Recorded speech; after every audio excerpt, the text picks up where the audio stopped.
out fear. I think theologically we could say, now again, this is my own personal devotional time, so that means this would still require some work. But I think that we can say this.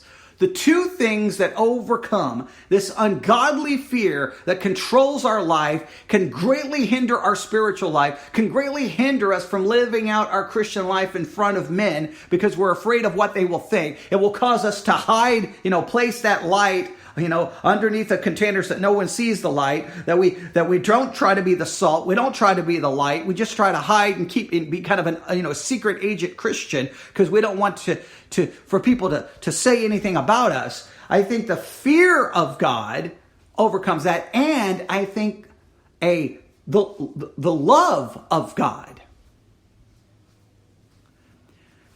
Again, 1 John 4:19, it's just an interesting verse 18. There is no fear in love, but perfect love casteth out fear. Well, God's love is perfect.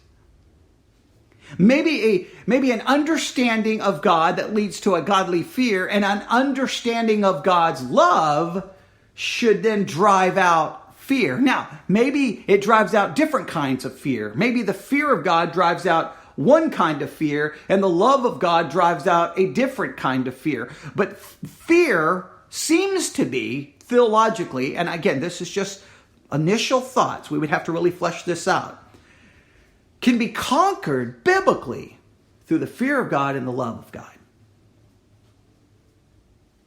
If I fear God, then I understand the power and majesty of God. And the love of God then should drive me to love Him. And if I fear God and if I love God and if I understand God's power and if I understand God's love, those should have an impact in my life. Therefore, fear does not become a trap. Fear does not become the controlling force in my life. Now, we all can pretend, because everyone tries to go, well, I don't fear people. I don't care what people think.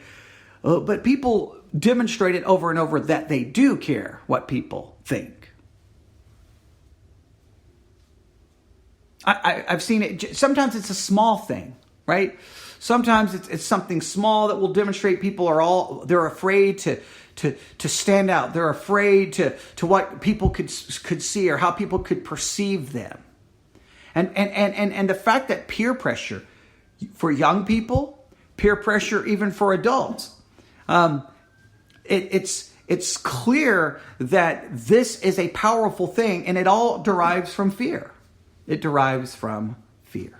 All right, I'm going to stop there. The reason I'm going to stop is I've had the phone ringing off the hook, sirens outside, and now my dog is about to start barking because of the sirens. I don't know what else could go wrong in a live broadcast, but that's the way it is. I hope this at least initial devotional thought proves to be beneficial.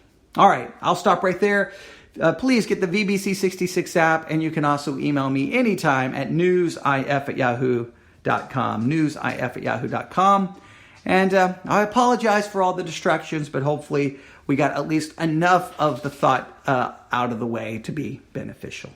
All right, everyone have a great Saturday. Remember, tomorrow's Sunday.